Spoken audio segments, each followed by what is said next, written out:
Yon mga tol, magandang gabi o araw sa inyong lahat at andito tayo muli sa Pasay para humimas na mga pusang malambing na nagpapalambing.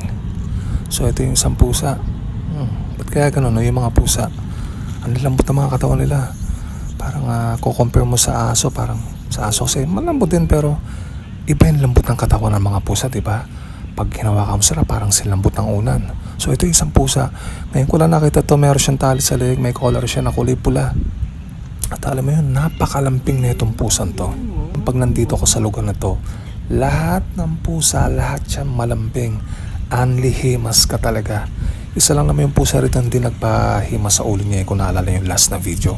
Pag tipong paglalapit kay lumalayo siya. Pero anyway, lahat karamihan sa kanila malalambing.